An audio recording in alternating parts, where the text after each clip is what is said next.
Let's remember to gather some of the greatest TV and movie stars of yesteryear with the woman who knew them. Mary Jane Popp hosted radio and TV shows for nearly 5 decades, meeting these stars and getting them to share their real-life stories. You'll meet them up close and personal as Mary Jane searches her extensive archives for the best and brightest real star talk on Pop Star Talk. And here she is, Mary Jane Popp. Are you ready to take a trip into the world of New Age with the king of alternative lifestyle on Pop Star Talk? Hi, Mary Jane Popp here with my producer, Kenneth Segura-Knoll, as we delve into the world of the man who is still exploring the unknown.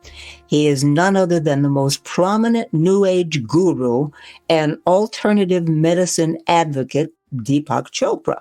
Now, in the 1990s, Deepak, a physician by education, by the way, became a popular figure and prominent in the holistic approach.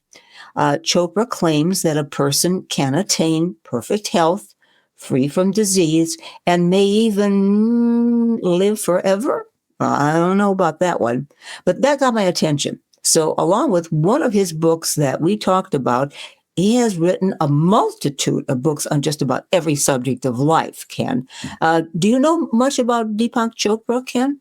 You know, I'm very familiar with the name, and I've listened to him a few times. So I don't know that much, so I can't wait to hear the interview. Yeah, there's some things that he talked about that I thought was kind of fascinating. One is that we should laugh more at ourselves. And I didn't think he would say that. He said we take ourselves too serious. You would think someone like him would want you to be, very serious about alternative and everything. And no, he has a kind of a good sense of humor. And he said happy equals success. He didn't say money equals success or fame equals success. No, happy equals success. And I don't know. And he said you can find happy by making others happy. I like that because we don't do a whole lot of that. It's sort of all about me, my, mine, and all this kind of thing. And I love to find out who people are. So I wanted to find out, who is he? Why is he here? And I would want to know who am I and why am I here? So I hope we can share some really interesting bits and pieces with Deepak Chopra. And laughter, he says, comes from the heart. And we should laugh like children. I think we forget about that. We get so doggone serious. We get so much into life, Ken, that we forget to be a kid. I remember talking to people who are like psychics or they do palm reading and all that kind of thing. And they said, you remember when you were a kid? And I don't know if you had this experience, Ken. Did you have an imaginary friend by any chance? Oh, I still do. You do? Mm-hmm. Who do? It's a guy that his name's Jake. Really? He's secretly having an affair with my wife, but I know all about it. Now, does he answer you? Oh, do yes, you get answered? Definitely. Yeah. I sit in the hot tub and we have long conversations. I think that is so cool. I'm going to have to do an interview with you to find out what where he's coming from, why he's there. Is he kind of looking out for you? Have you ever asked him some of these questions? Like, why are you here, Jake? No, it's mostly golf tips. Oh, golf. Hold your hand this way. Don't do this. Don't do that. Keep it simple, stupid. Swing this way. Keep it simple, stupid, Oh, my gosh. I love it. He's on the golf course with me all the time, and he usually says, now, why did you do that? I think that's good. Did you have him from a friend when you were young or just as an adult? Just as an adult. Huh. Did you know him when he was alive? No. No. How did he come to you? I'm interviewing you now. Where did he come from? Oh, I felt, people would think you're crazy if you're talking to yourself. So when they say who you're talking to, I said, Jake. And that just was my answer. And Jake became Jake. And I said, because I tend to ask myself questions like, what did I come here for? I'll be in Costco and go, what did I come here for? And, like, who are you talking to? Jake. I'll be honest with you, though. I talk to myself a lot. Yeah. And they said, well, why? And I said, because I can get the right answers. I answer myself. Why not? It clarifies some of the things that you have to face and do. My opinion. What do you think? Yeah? Oh, yeah. Okay. And then I often ask, what would Jake do in situations? And I get the answer. Have you ever had bad advice from Jake? Oh, yeah, of course. Jake's not perfect. Oh, I love it. He's having an affair with my wife. What are we talking about? I'm going to talk to Mindy about that. Well, no, you know what? It's a quick story of the Jake story. When we first started dating, she went out with Mindy. You started dating with Mindy, right? Yeah, not Jake. Yeah, not Jake. We started. She went and bought me underwear, and on the band of the underwear it said Jake. And I opened the drawer and I saw Jake and all the underwear. I said, "Who in the hell is Jake?" Oh my gosh! So that's how I found out, and that's when I really named my imaginary friend Jake. That was meant to be. Yep. Okay, Ken. So without further ado, let's find out what the famed Deepak Chopra had to say about living and when it might end, and then what?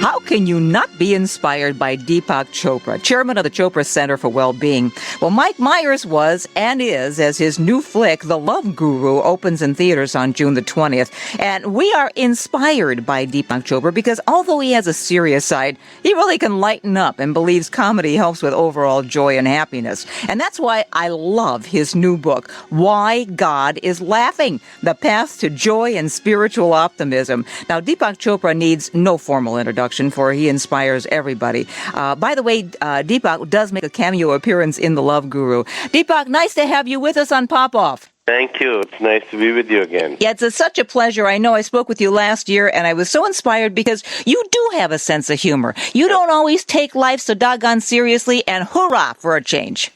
Well, humor allows us to shift our perception and see the opportunity in every situation. Well, I tell you, God's got to have a sense of humor to put up with us, don't you think? Yeah, I think the deeper thing is, though, that the human spirit is full of contradiction. We have inside us the divine and the diabolical, the sacred and the profane, the sinner and the saint. And when we love ourselves as we are and stop judging ourselves, then we radiate a simple, unaffected humanity that makes us even more lovable and that allows us to love others. So the key to life really is to take it as it comes, to not be serious about yourself particularly, to see the opportunity in obstacles and creative solutions and problems. Why is it that in today's society, we go for everything that is negative? The negative news, the negative reality shows, the stuff where people are hurt and nasty things happen to them, instead of the positive. Positive doesn't make it. Why? Because we are so full of anguish ourselves, we vicariously want to feel that we're not alone, and therefore we enjoy the anguish of others. We also have been hypnotized by our society to believe that if we just had the right thing, we would be happy. So if we were healthy, we would be happy. If we had money and success, we would be happy. If we had the right relationships, we would be happy. Turns out it's the other way around. If you're happy, you'll be successful, you'll have the right relationships, and you'll make choices that are healthier for you. So how do you find happiness? By making others happy, by looking for opportunities when you see problems, by letting go of your limiting beliefs, by not being attached to your ego, by letting go of fear, by letting go of addictive behavior, which is always not just the physical addictions, but the psychological addictions of cynicism and what can go wrong and attachment to outcome. So happiness is within. Yeah, I love the idea that you say it's important to cultivate an internal sense of optimism. And that means it can't be from the outside, because I got a bigger car or a bigger house or I'm making more money or a fancier job. That's not going to give me happiness. It's got to start from the inside out, right? In fact, studies have shown that outside things add maybe 7% to your happiness. The remaining 93% comes internally, from letting go of limiting beliefs, from being creative, from being loving and compassionate and grateful. But it doesn't mean that we shouldn't still strive to be the best that we can be, because otherwise then we're throwing away talents and abilities that have been given to us and we're not using them. Yeah, but how do you be the best you want to be? It's by asking yourself and reflecting on questions like, who am I? What's my purpose? How do I make other people happy? What are my unique talents? How do I express them? What are the qualities I look for in a good friendship? What are the qualities I express in my relationships? Who are my heroes and heroines in history, mythology, religion? When we live these questions, then life moves us into the answers. You know, you're absolutely right. I'll just give you an example, just so you know that I feel what you feel. I do this show every day, and I do this to be able to share with people, to help them make their lives better, etc. And that's the reason I do so many varieties of topics. I had a seminar that I just recently did. Again, bringing in people to make lives better for folks. Sharing these kinds of things makes me feel wonderful. Of course. Of course. That's the only way, because there's no separate self. We are part of a collective consciousness. We do not have a separate self. In fact, when we feel separate, that's when we get depressed. Mm-hmm. That's when we get lonely. That's when we get afraid. But at the deeper level, our soul is connected to everybody and everything. And you also said the healthiest response to life is laughter from the heart. And I don't think we do that anymore. We watch television. We see programs. The laughing is almost like a nervous laugh. It's not a real laugh that comes from the inside. Yes, because society is so programmed at external gratification and also internal gratification. Children laugh from their heart, from inside. And if you can restore that innocence in your own self, experience a sense of wonder, then you too will have that laughter. Why do we lose it? When do we lose it? It's education. You know, our education is just the provision of information. Our education is not about emotional intelligence. How do we get in touch with our feelings? How do we get in touch with other people's feelings? How do we manage relationship effectively? How do we find our joy? How do we find our insight, our intuition, our imagination, our creativity? In other words, our own consciousness. How did you find yours, Deepa? Well, first of all, I was brought up in a completely different world, you know, where my mother and my parents always told me that we were gifts from the universe, that they were 100% sure that one day we would contribute to the world, and all we had to do was discover our unique talents and express them with joy and love. There was nothing else expected from us. And no amount of good grades or going to good schools or getting into the right colleges would make a difference to them. And yet all of that happened because we were detached from it. We talk so much today, and there seems to be so much disparity and arguments and wars over the word religion, yet in different types of religion. Will we ever get away from this? It always seems like religion has always caused wars. Why do we have to have such wars over religion? Why can't we just either believe our own thing or somehow come together and say, I accept you for what you are?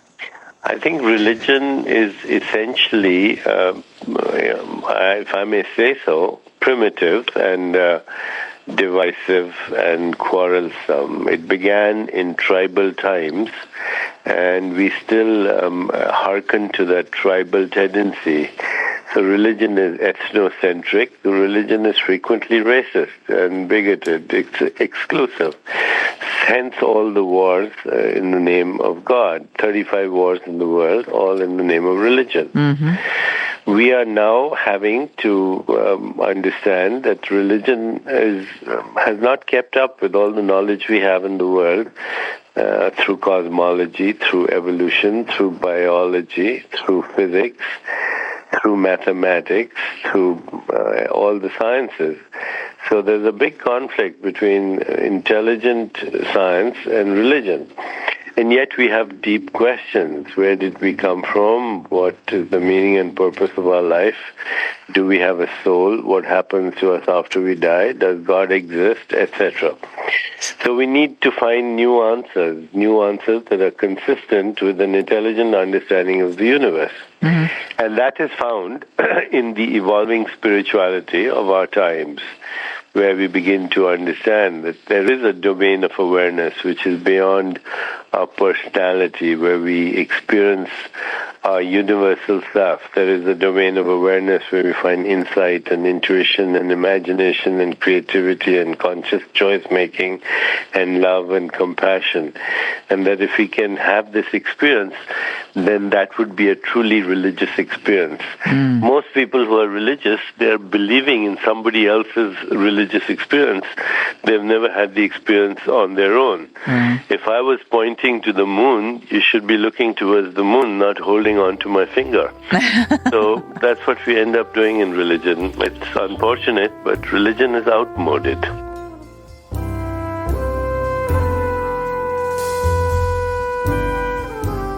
I thought that was fascinating, that religion is outmoded. But you know what, Ken?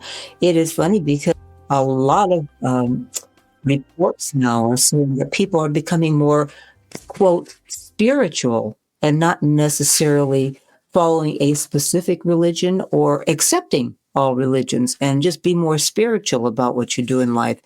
And I mean, I loved it that he had the sense of humor to be in the movie The Guru. I think it was only a cameo appearance with Mike Myers. Mike Myers. And to have that kind of sense of humor with some of the serious things that he talks about, that's what we all should be doing for a change. I mean, one of the things, and I believe he's going to talk about that in the next segment, but he said, I asked him about Jesus, and he said he was a story of enlightenment. And, we should take that into account on life.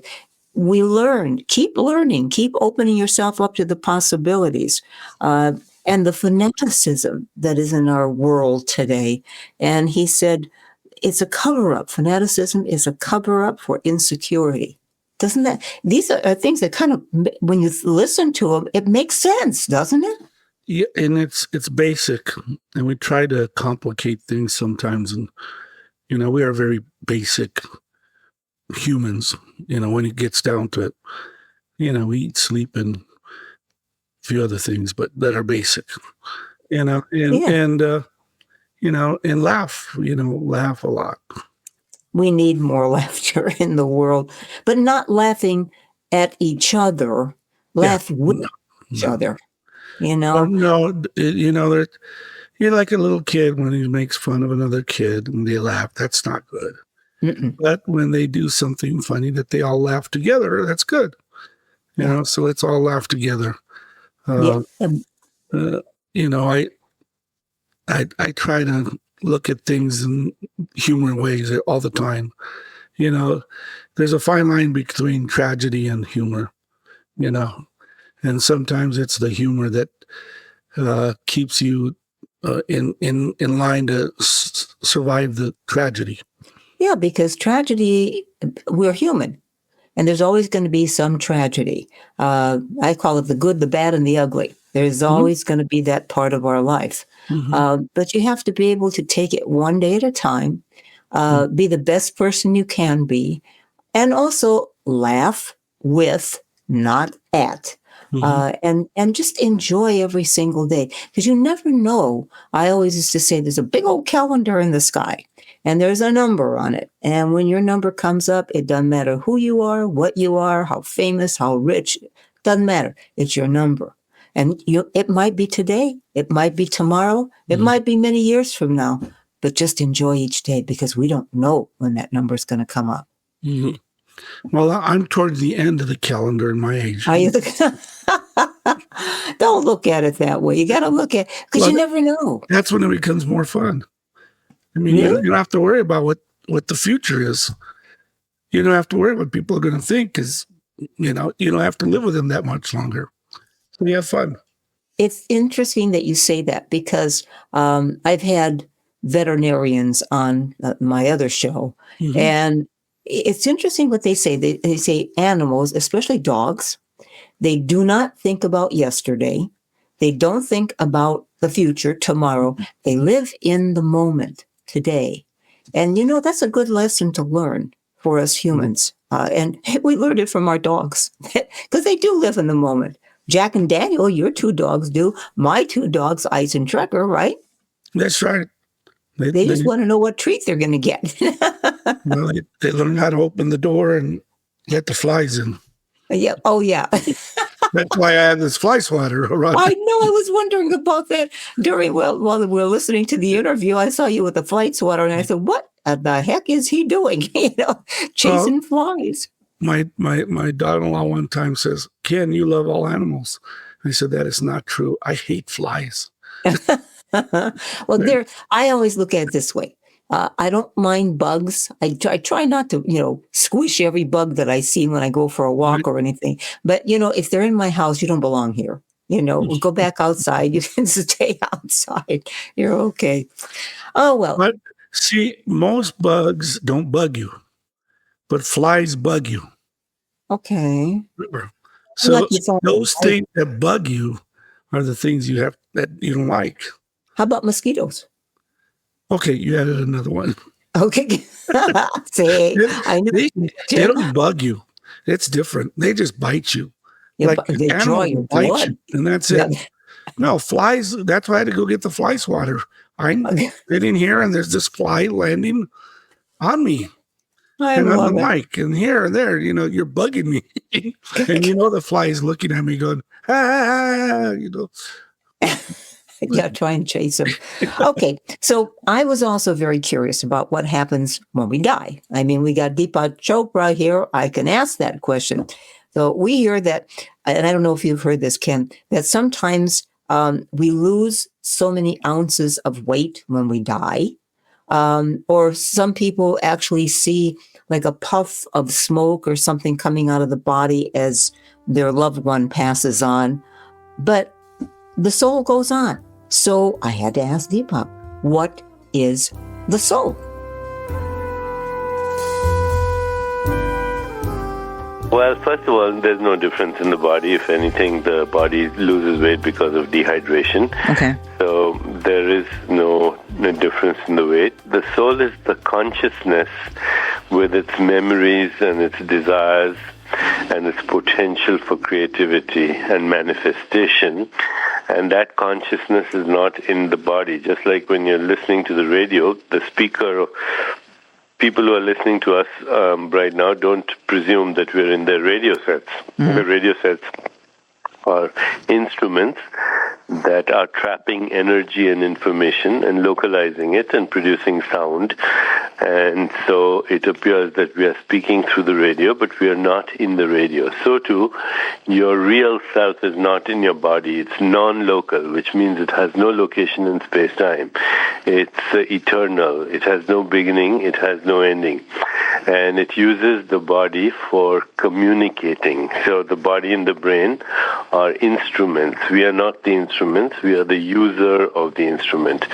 Every time you have a creative insight, every time you imagine, every time you're inspired, every time you feel love, every time you feel compassion, every time you have a deep intuition, you're getting in touch with your soul. Every time you feel stillness, you're getting in touch with your soul.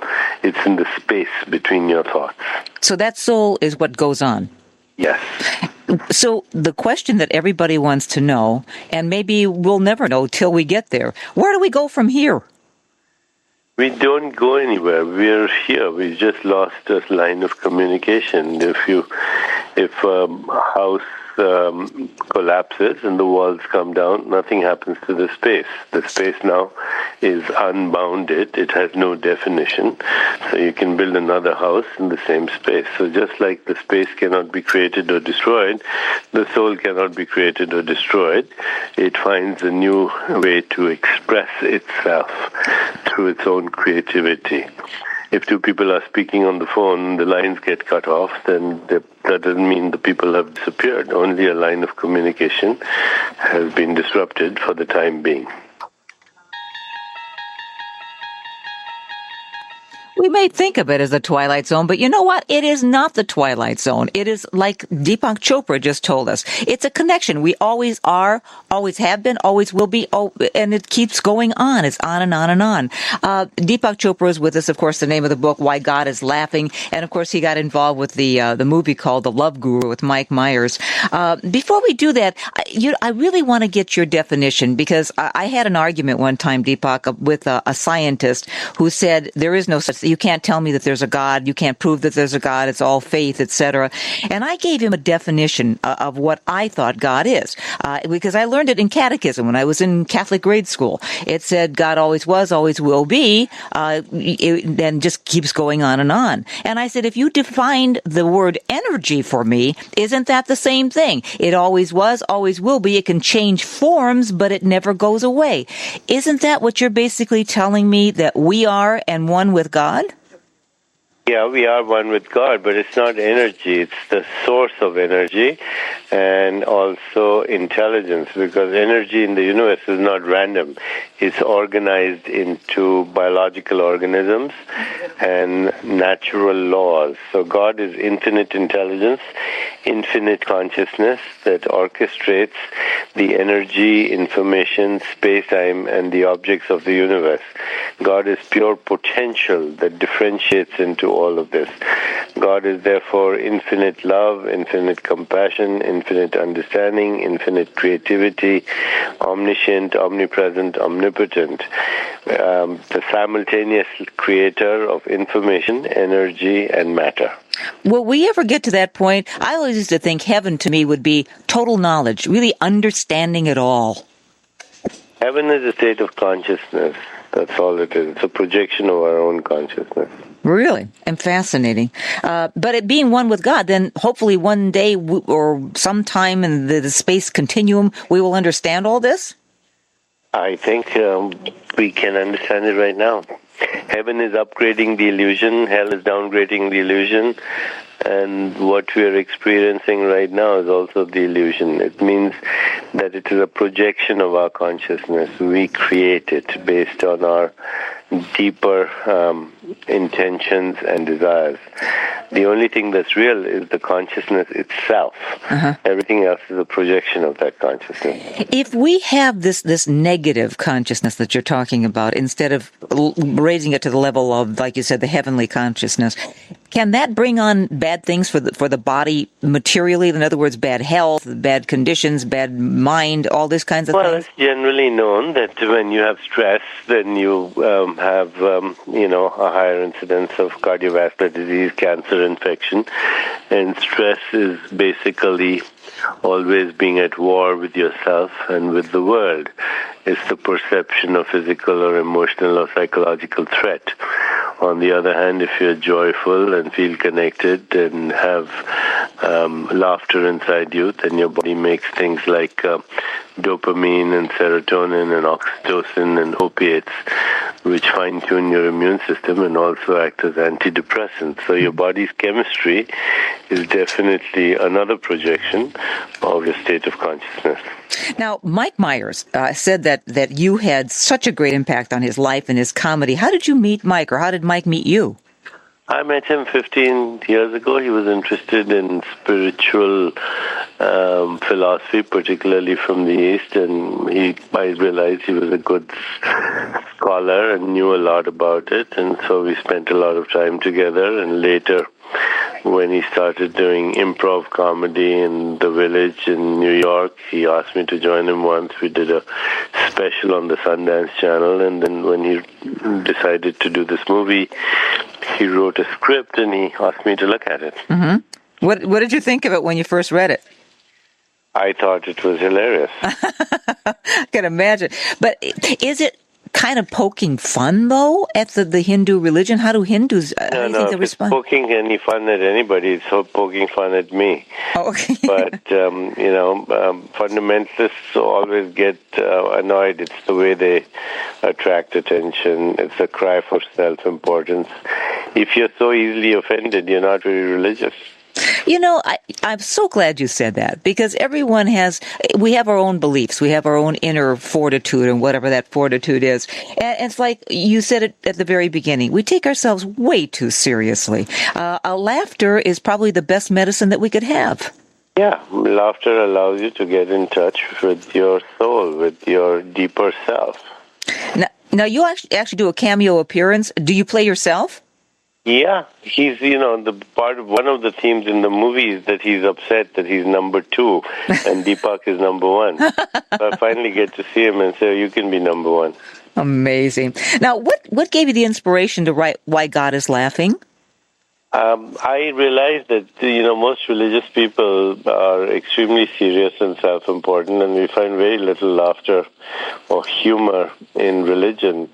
But true spirituality should be about going beyond the ego and going beyond the need for approval and going beyond the need for being offended all the time. So I thought I'd illustrate the same principles that I've done in my books through a book that is lighthearted and says, take it easy, enjoy life, have fun, and don't take yourself seriously, and you'll start to see results.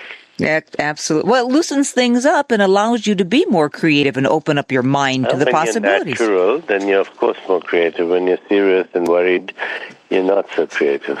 What is the goal for Deepak Chopra? What do you reach for? I'm like a person who's singing in the bathroom and enjoying his point of view and enjoying sharing his point of view. It seems like a lot of people are interested in that point of view. And the thing is that people do accept you for what you are and how you say it and what you say. They don't judge you. They really, really don't. And I find that fascinating and also quite refreshing. Yeah, it's fun. I'm enjoying the ride. Well, but again, it comes from your heart, from the inner part of Deepak Chopra, doesn't it? Yes, of course. What makes your life special to you? I have my children, my family, my wife, my grandchildren now. That's the most special thing I have. That's beautiful. What's the next goal? What's the next book? The next book is called Jesus, A Story of Enlightenment. Since I've annoyed the Hindus, it's time to annoy the Christians. Okay.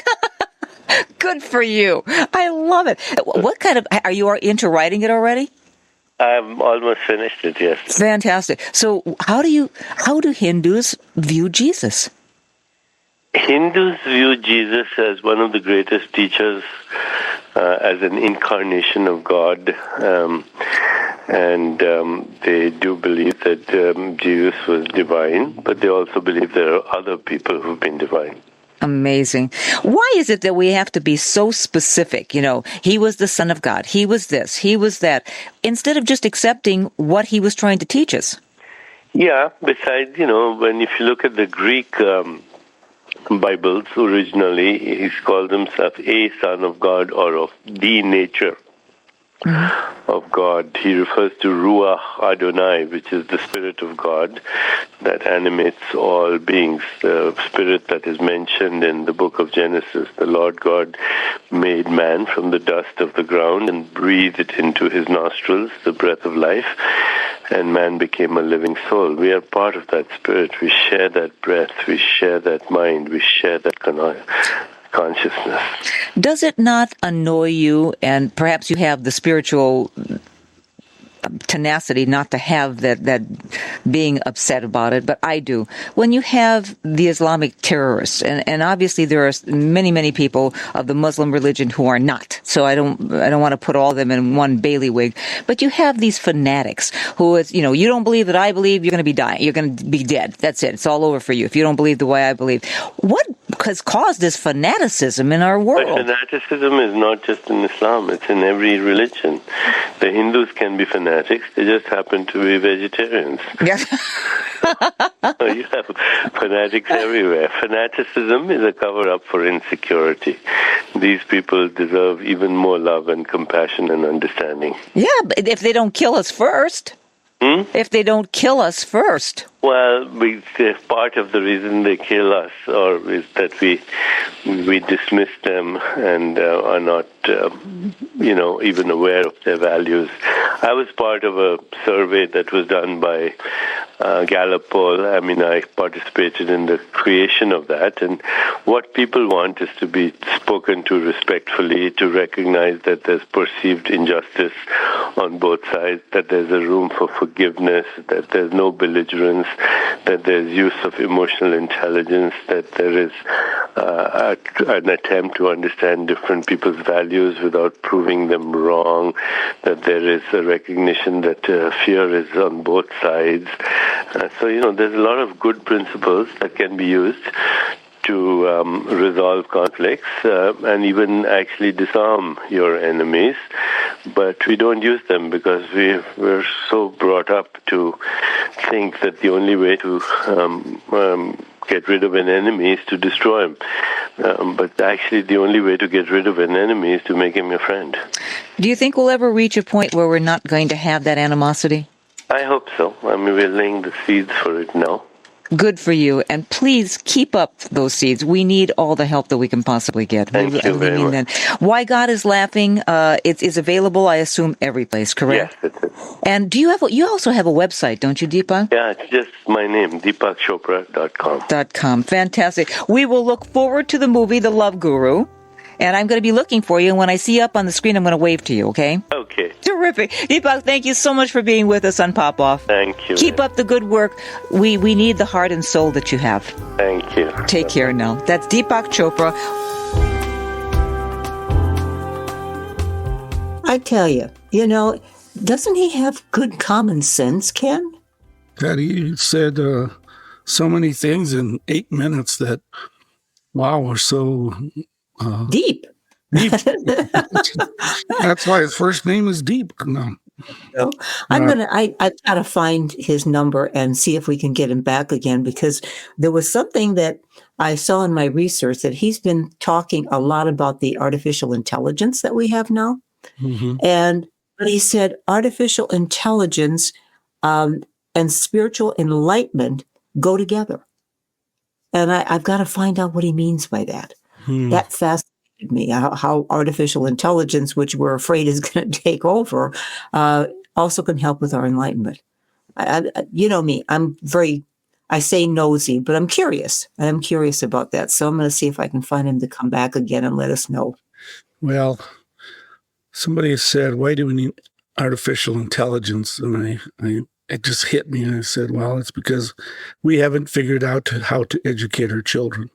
Yeah, that's true. That's true. There's a lot of things that we have to change, a lot that we have to accept in life and with other people and with other cultures. And until we do that, we will not see positive things happening.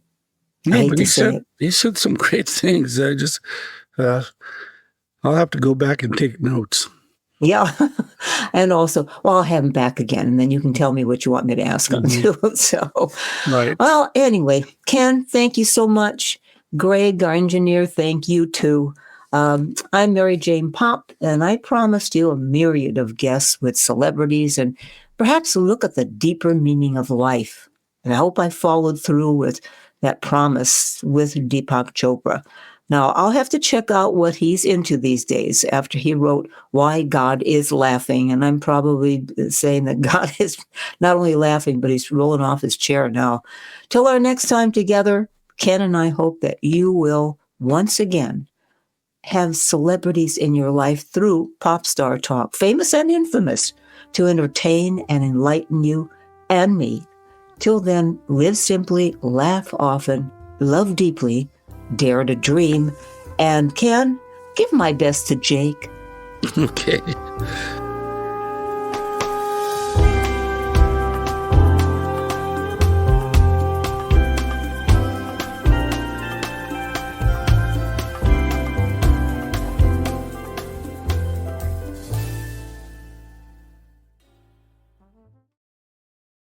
Produced by Audavita Studios. Connect your voice to the world.